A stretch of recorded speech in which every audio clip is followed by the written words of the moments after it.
बिस्मिल्लाहिर्रहमानिर्रहीम, अस्सलाम वालेकुम। मैं असदुल्ला खान हूँ। नवाज शरीफ साहब वापसी की तैयारियां कर रहे हैं और वापसी की तैयारियों के लिए ज़ाहिर है कुछ मुश्किलात का भी सामना है।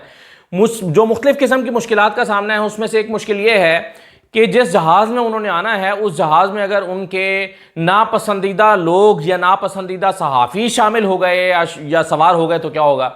मतलब अगर दुबई से कोई फ्लाइट आ रही है तो टिकट तो मैं भी बुक करा सकता हूँ ना, कोई भी करा सकता है, कोई तीसरा चौथा पांचवा भी करा सकता है, कोई ऐसा भी करा सकता है जो उनको पसंद ना हो।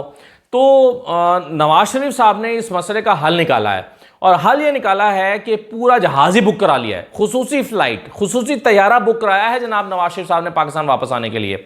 कौन सा खैर अपने पल्ले से कराया है, वो बेशुमार एटीएम्स उनके पास मौजूद हैं, ये तो मुझे पहले ही पता है कि इस पूरे उनके वापसी के ट्रिप को कोई और स्पॉन्सर कर रहा है। लेकिन बहरहाल नवाज शरीफ साहब जो हैं उन्होंने अब वापसी का जो रास्ता अख्तियार किया उसके लिए तरीका यह निकाला कि पूरा जहाज बुक करा लो ताकि नापसंदीदा शख्सियात उस जहाज में ना हो, अपनी मर्जी के सहाफ़ी हों, अपनी मर्जी के लोग हों, अपनी मर्जी के साथी हों और जनाब पूरे एक क्या कहना चाहिए कि पूरे एक दबदबे के साथ या पूरी तुमतुराक के साथ, ये सही लफ्ज़ ये है, पूरे तुमतुराक के साथ वो पाकिस्तान में लैंड करें और पता चले जी खुसूसी तैयारा उनका उड़ गया है। अभी वो सऊदी अरब चले गए हैं, सऊदी अरब में कुछ दिन क़याम करके वो फिर दुबई आएंगे, दुबई में कुछ मुलाकातें उनकी होंगी और फिर 21 तारीख को खुसूसी तैयारा उनका वहाँ से उड़ेगा और वो खुसूसी तैयारा जो है वो पाकिस्तान में लैंड करेगा। पहले इस्लामाबाद पहुँचेगा, इस्लामाबाद से फिर वो लाहौर जाएगा और लाहौर से फिर वो जाएंगे उनके प्लान के मुताबिक वहाँ से वो मीनार पाकिस्तान चले जाएंगे जहां पर एक तकरीर करेंगे। अब वो तकरीर कैसी होगी ये बड़ा अहम सवाल है। क्या तकरीर करेंगे, तकरीर का कंटेंट क्या होना चाहिए, बयानिया क्या लेना चाहिए। इस सिलसिले में काफ़ी दिन पहले ही उन्होंने इरफान सिद्दीकी साहब को लंदन बुला लिया था। इरफान सिद्दीकी साहब जो कि उनके पुराने तकरीर नवीस हैं और पुराने काबिल एतमाद साथी हैं और पहले भी उनके लिए बहुत अच्छी तकरीरें लिखते रहे हैं। इरफान सिद्दीकी साहब के पास अल्फाज का वसी ज़ख़ीरा मौजूद है, नारे बना सकते हैं, जुमले लिख सकते हैं, तकरीरें बनकर उनकी अच्छी तकरीर तैयार कर सकते हैं। उन्हीं को ये जिम्मेदारी दी गई है। पहले उनसे कोई ये जिम्मेदारी दी गई थी कुछ दिन पहले जब बुलाया गया, कोई 1.5-2 हफ्ते पहले, कि बयानियाँ बताएं क्या होना चाहिए। और ये यानी ज़ाहिर है सबसे बड़ा मसला तो यही हो गया था ना कि नवाज शरीफ साहब एक बयानिया बना रहे थे और शहबाज शरीफ साहब ने दूसरा बयानिया बनाना शुरू कर दिया और शहबाज शरीफ साहब वहाँ जाकर उनको समझाने के बाद तो बिल्कुल ही पलट कर आए और उन्होंने अपना किबला व काबा ही तब्दील कर लिया। तो नवाज शरीफ साहब इस बात पे काफ़ी कंफ्यूज थे, तो इस पर उन्होंने बुलाया है इरफान सिद्दीकी साहब को। इरफान सिद्दीकी साहब ने उनको ये मशवरा दिया था कि हमें दरमियाना रास्ता अख्तियार करना चाहिए। हम हल्का हल्का कहते रहेंगे हम अपने उसूली मौक़िफ़ पर कायम हैं, अपने उसूली मौक़िफ़ पर कायम हैं, लेकिन बुनियादी जो बयानियाँ बनाना है वो ये बनाया जाए कि पाकिस्तान की खुशहाली का आगाज़ हो रहा है, पाकिस्तान में महंगाई का खात्मा हो रहा है, पाकिस्तान में गुर्बत का खात्मा हो रहा है, ये बयानियाँ बनाना चाहिए। और यही जो मरीम नवाज़ कह रही हैं कि इमरान के नवाज शरीफ वापस नहीं आ रहा बल्कि पाकिस्तान की उम्मीद वापस आ रही है, पाकिस्तान की खुशहाली वापस आ रही है, ये हो रहा है वो हो रहा है, तो ये बयानियाँ सोचा गया। तो अब जो बयान दिया इरफान सिद्दीकी साहब ने, उन्होंने कहा है, एक तो इरफान सिद्दीकी साहब को तकरीर लिखने की जिम्मेदारी दे दी गई है कि आपने तकरीर लिखनी है। नवाज शरीफ साहब ने अपनी वतन वापसी पर जो तकरीर करनी है वो इरफान सिद्दीकी साहब लिख कर देंगे। और दूसरा जो उन्होंने अब बयान दिया इरफान सिद्दीकी साहब ने वो ये है कि नवाज शरीफ की तकरीर आम लीडर की तकरीर नहीं होगी बल्कि ये सियासी मुदब्बिर की तकरीर होगी। यानी आम लीडर जैसे तकरीर करते हैं कि जी ये हो गया, ये इमरान खान ने किया, महंगाई हो गई और मेरी हुकूमत को ख़त्म की गई, वोट को इज्जत दो, उन्होंने नहीं, इस तरह की एक आमियाना तकरीर नहीं होगी बल्कि एक सियासी मुदब्बिर की तकरीर होगी। अब सियासी मुदब्बिर क्या होता है ये मुझे नहीं पता। सियासी मुदब्बिर वो होता है जो आके पूरा अपना मंशूर दे, सियासी मुदब्बिर वो होता है जो आलमी ताल्लुकात के ऊपर एक बहुत कॉम्प्रिहेंसिव सी स्ट्रेटजी दे, जो कश्मीर पॉलिसी दे, अफगान पॉलिसी दे। क्या होता है मुदब्बिर, आलमी मुदब्बिर क्या होता है? एक ऐसा शख्स जो हमेशा इंटरनेशनल इस्टेब्लिशमेंट के साथ राब्ते में रहता है या उसके इशारों पर चलता है। एक ऐसा शख्स कैसे सियासी मुदब्बिर का मुजाहरा करेगा मुझे नहीं पता। हो सकता है इरफान सिद्दीकी का मतलब यह हो कि वो इस सियासी तदब्बुर का मुजाहरा करेंगे कि वो किसी से बदला लेने की बात नहीं करेंगे, वो पाकिस्तान को आगे ले जाने की बात करेंगे, हो सकता है इस तदब्बुर की बात करें। लेकिन बहरहाल वो कह रहे हैं कि ये सियासी तदब्बुर जो है वो उसकी सियासी मुदब्बिर की तकरीर होगी, एक आम लीडर की तकरीर नहीं होगी। दूसरा उन्होंने जो कहा है वो ये कहा है कि नवाज शरीफ साहब अपने उसूलों पर सख्ती से कायम हैं और आज भी पार्लियामेंट की बालादस्ती पर यकीन रखते हैं। यानी वो जो एक कन्फ्यूजन पैदा हो गई थी कि नहीं जी वो तो आकर किसी से बदला नहीं लेंगे, किसी से नहीं करेंगे, ऐसा लग रहा था कि वो बहुत कॉम्प्रोमाइज होंगे। तासुर ये शहबाज शरीफ साहब ये तासुर दे रहे हैं कि जैसे मैं अच्छा बच्चा था, मुक्तदर हलकों का, वैसे ही नवाज शरीफ साहब होंगे। लेकिन ये छाप अपने ऊपर नवाज शरीफ नहीं लगवाना चाहते और नहीं लगवा सकते और नहीं उनको ये सियासी तौर पर सूट भी नहीं करता। यही वजह है कि वो वजाहतें भी जारी करा रहे हैं कि नहीं जी वो तो पार्लियामेंट की बालादस्ती पे यकीन रखते हैं, नहीं जी नवाज शरीफ साहब जो हैं वो तो जब आएंगे तो आकर वो वोट को इज्जत दो का ही नारा लगाएंगे। यानी वोट की इज्जत से पार्लियामेंट की इज्जत होती है, वोट की ताकत से पार्लियामेंट बनती है और फिर पार्लियामेंट में जो बंदा बैठता है वो सुप्रीम ताकत का हामिल होता है, कोई और नहीं होता। तो उन्होंने कहा कि जी वो अपने उसूल पर आज भी कायम है, नवाज शरीफ साहब बदले नहीं है। तो ये वो बयानियां दे रहे हैं। बहरहाल नवाज शरीफ साहब के वापस आने के हवाले से राना सनाउल्लाह साहब जो सदर हैं पंजाब के, वो फरमाते हैं कि मैं आवाम के जोशो खरोश से बिल्कुल मुतमईन हूँ, मैं बिल्कुल खुश हूँ, ज़बरदस्त जोशो खरोश आवाम का चल रहा है नवाज शरीफ साहब की वापसी के हवाले से।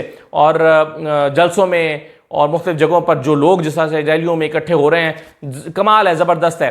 तो ये राना सनाउल्लाह साहब फरमा रहे हैं। अब जोशो खरोश कितना है आवाम का, ये मैं आपको दिखाता हूँ। हमारे एक दोस्त, उन्होंने अनीब हमारे दोस्त हैं, उन्होंने अपने टीवी चैनल के लिए एक इंटरव्यू कर रहे थे अपना प्रोग्राम रिकॉर्ड, तो उसी में उन्होंने एक उसी जलसे में जो आखिरी जलसा हुआ है ठोकर न्याज बे का, उसमें एक बंदे से बात की। 35 सेकंड का ये क्लिप देख लीजिए।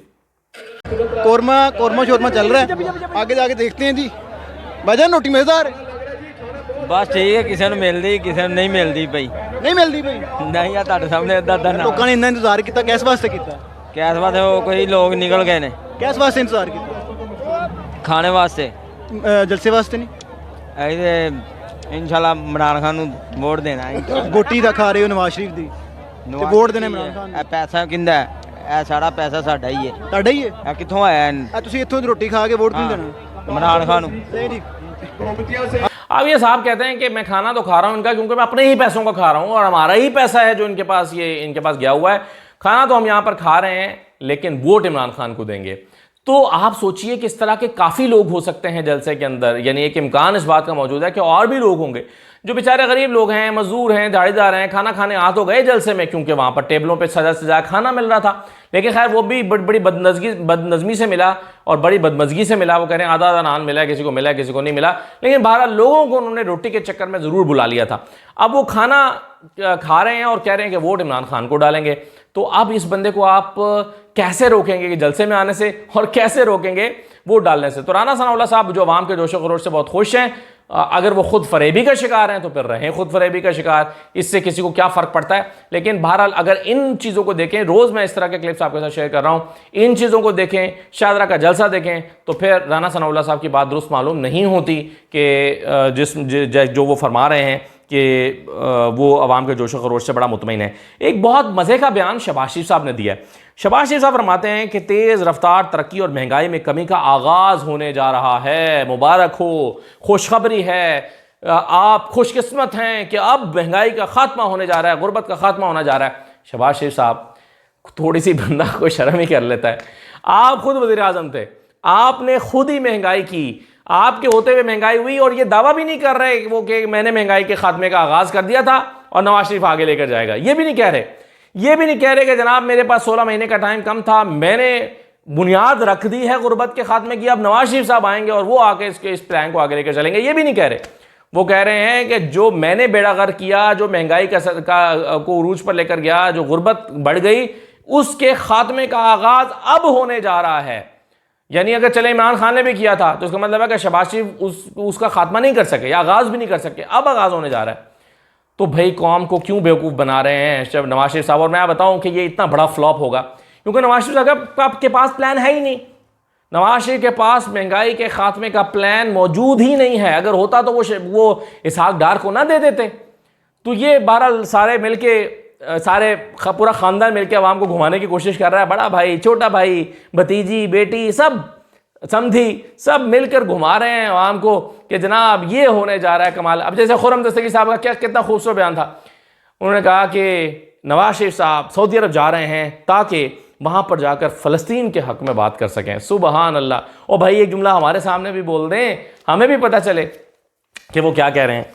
अच्छा जी, आखिरी बात आ जाइए ज़रा, जो आज बहुत ही बदतहज़ीबी का मुजाहरा मैं समझता हूँ और काजी फैसल साहब ने किया, और ये अदालती नॉर्म्स के बिल्कुल ख़िलाफ़ है कि आप सुप्रीम कोर्ट के एक जज को रोक रहे हैं कि वो सवाल ही ना करे।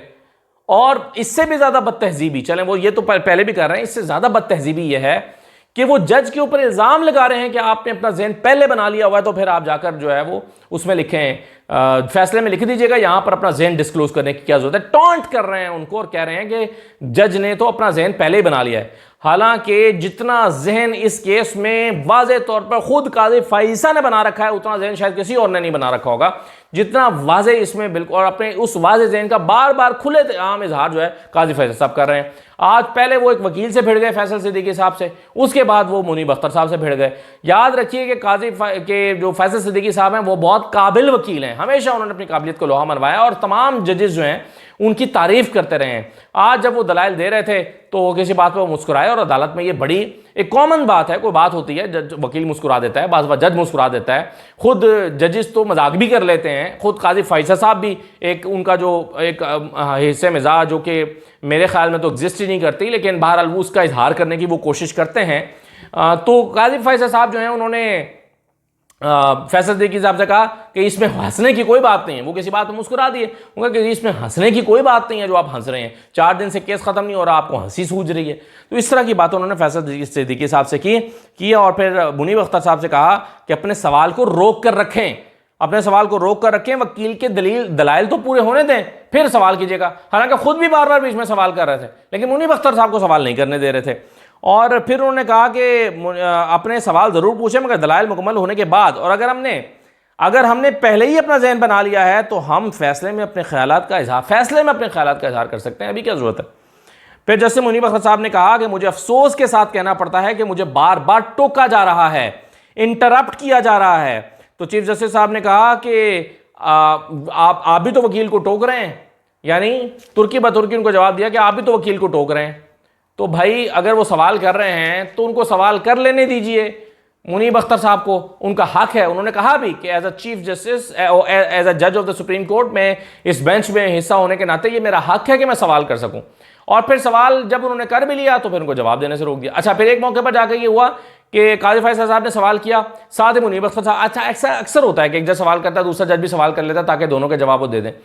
तो काजी फैसल ने सवाल किया, मुनीब अख्तर साहब ने एक और सवाल किया, तो सवाल करने लगे तो उन्होंने कहा कि पहले मेरे सवाल का जवाब दें, ये नहीं है कि मेरे सवाल के ऊपर कोई और सवाल कर दे, पहले मेरे सवाल का जवाब दें, और मास्टर ऑफ द रोस्टर का कोई तो इख्तियार होना चाहिए। ये उन्होंने फरमाया कि मास्टर ऑफ द रोस्टर का कोई इख्तियार तो होना चाहिए, यानी मैं मास्टर ऑफ द रोस्टर हूं तो मेरा इख्तियार है कि मेरा सवाल को पहले प्रेफरेंस दी जाए, मेरे सवाल का जवाब दिया जाए।